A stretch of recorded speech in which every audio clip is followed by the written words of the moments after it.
Nesse vídeo eu vou falar de 5 itens desnecessários na decoração que muita gente acaba utilizando aí em casa, mas que a ausência deles podem deixar o seu ambiente mais bonito e até te trazer economias. Oi gente, tudo bem? Para quem não me conhece ainda, meu nome é Daniela Delgado, eu sou arquiteta e o primeiro item é a instalação de rodapé em parede que vai receber um revestimento ou uma marcenaria. O rodapé serve para dar um acabamento aí entre o seu piso e a parede, já que a gente não deve vir com o revestimento do piso colado na parede, tá? É necessário ter um espaço aí, uma junta de dilatação que a gente chama, né? Justamente por conta da dilatação dos materiais. Nesse vídeo eu não vou me aprofundar muito sobre os rodapés, mas se você quiser um vídeo específico falando de materiais, a altura que ele deve ter, é só você me pedir aqui nos comentários que eu gravo um vídeo falando sobre isso. Mas voltando para o tema desse vídeo, o rodapé então serve para que a gente não veja essa frechinha aí, né, esse espaçamento entre o piso e a parede e dá um acabamento melhor para os ambientes. Então, se a sua parede já vai ter um revestimento até o chão, não precisa daquele filetinho ali do rodapé, tá? Porque o próprio revestimento da parede já vai dar esse acabamento. E se o seu ambiente for receber uma marcenaria planejada, encostada aí na parede, também não tem necessidade de colocar o rodapé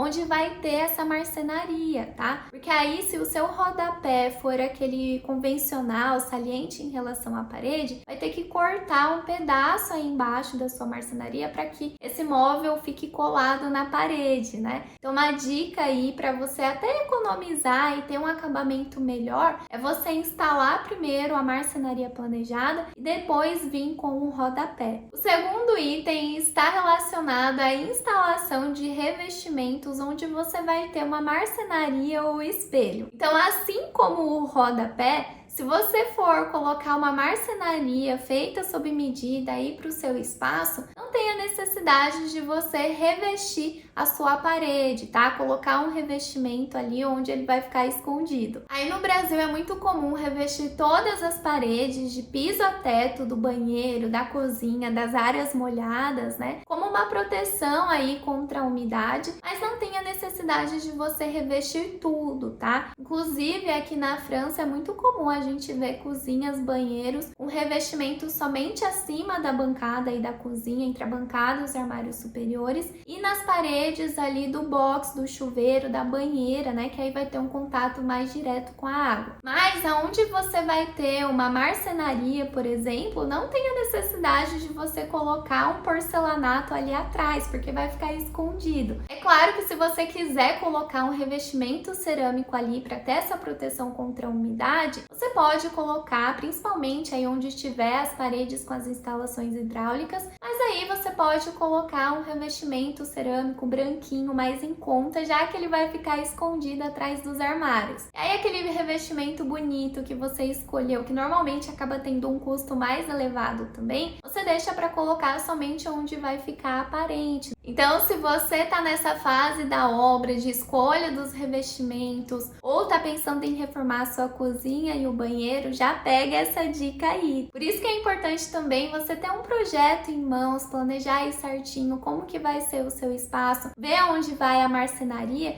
para você já prever isso, né? Colocar um revestimento mais em conta aí onde vai ficar escondido e deixar esse revestimento de destaque decorativo só onde vai ficar à mostra. Isso vale para o banheiro também, tá? Onde você tiver aí a marcenaria, você pode colocar um revestimento mais em conta. E se você for colocar um espelho colado na parede, que vá desde a sua bancada até o teto, também não tem a necessidade de você revestir, colocar um revestimento ali atrás do espelho, porque vai ficar escondido. Então você pode colar esse espelho direto na parede ali, lisinha, né, com uma pintura, ou você pode também colocar um MDF resistente à umidade aí na sua parede, né, para receber o espelho. O terceiro item que eu também vejo muito por aí, mas que acaba sendo desnecessário, é a utilização de soleiras quando você tem o mesmo piso e o mesmo nível. A soleira, que normalmente é feita de pedra, um granito ou mármore, ela acaba servindo como um acabamento quando a gente tem uma diferença de nível de um ambiente para outro. Em casos aí onde a gente tem uma diferença de nível maior, né, como por exemplo, da parte externa para a parte interna da casa, é necessário colocar essa soleira para ter um acabamento melhor. Mas para os ambientes internos da casa, se você for aplicar o mesmo revestimento aí no piso da casa toda, não tem por que você utilizar uma soleira delimitando um espaço do outro. Muitos acabam utilizando essa soleira para começar a paginação do piso ali e não ter muitos recortes no espaço. Mas se você tiver o mesmo revestimento de piso na casa toda, não tem a necessidade de você colocar uma soleira em cada ambiente, tá? Porque isso acaba segmentando também aí o seu piso. Então, nesses casos, procure vir com essa paginação contínua, sem as soleiras, que assim você também consegue uma sensação de amplitude para o espaço. Em casos em que você tenha que utilizar uma soleira, procure escolher uma pedra que tenha um tom próximo ao do seu piso, para que ela fique mais disfarçada ali, a não ser, é claro, que você queira chamar atenção para essa soleira, como em casos onde você tem uma diferença de nível muito grande de um espaço para o outro. E aí na parte interna da casa, onde você tem uma diferença de nível, como por exemplo do corredor para o seu banheiro, você não precisa também colocar uma soleira da espessura da sua parede, como normalmente é feito. Dá também para você colocar uma baguete ou filete, que a gente chama, que tem a espessura da sua porta. Então, quando essa porta estiver aberta, vai ficar um visual muito mais clean, né? Fica bem mais delicado essa baguete aí do que a soleira. E quando a porta estiver fechada também, você nem vai ver ela, dando aí um visual mais clean, mais contemporâneo para sua casa. O quarto item, que também já foi muito utilizado, é a bancada com a saia e a roda-banca alta. Então a gente tem a bancada aqui e a saia,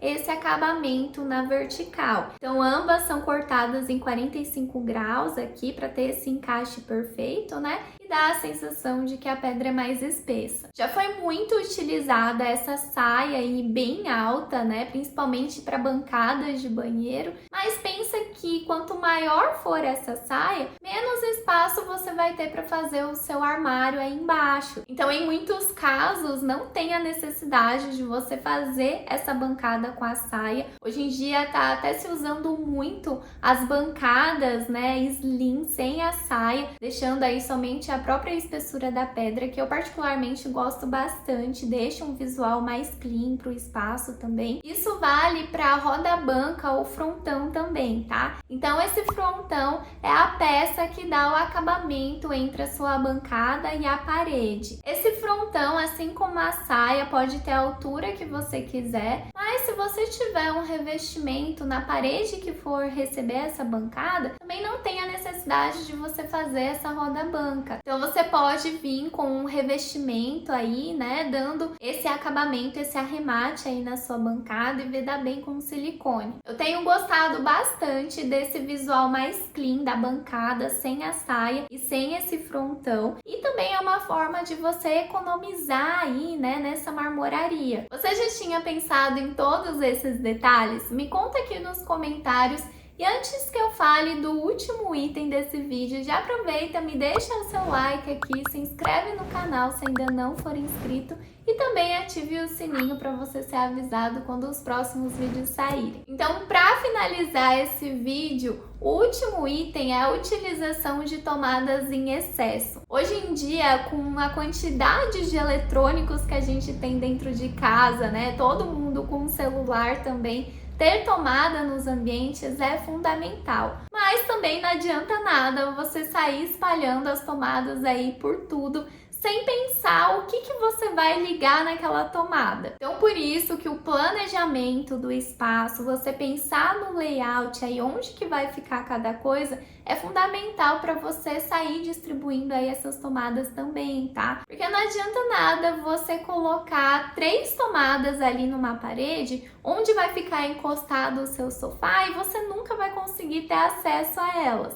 Então é um gasto desnecessário para o seu espaço, né? E aí uma solução muito bacana para escritório, para área gourmet, cozinha, principalmente onde você tem uma bancada em ilha, é a utilização da torre de tomada. Essa torre de tomada você consegue deixar embutida aí na sua bancada, na sua marcenaria, e aí você consegue acionar ela somente quando for utilizar. E nessa torre você consegue colocar mais de um ponto de tomada e até a entrada USB. Então, antes de você já sair distribuindo aí um monte de tomadas pela sua casa, pense certinho onde cada móvel vai ficar, onde você vai precisar de tomada. Atenção também, né, se o seu equipamento é 110, 220, para o seu quarto, né? Pense onde vai ficar a cama para que você consiga deixar aí uma tomada de cada lado, de fácil acesso. Então pense em tudo isso antes, tá? Para que você tenha um ambiente mais bonito, sem aquela poluição visual de um monte de pontinhos de tomada, e também até como uma forma de você economizar na sua obra. Então eu espero que vocês tenham gostado desse vídeo, que ele tenha te ajudado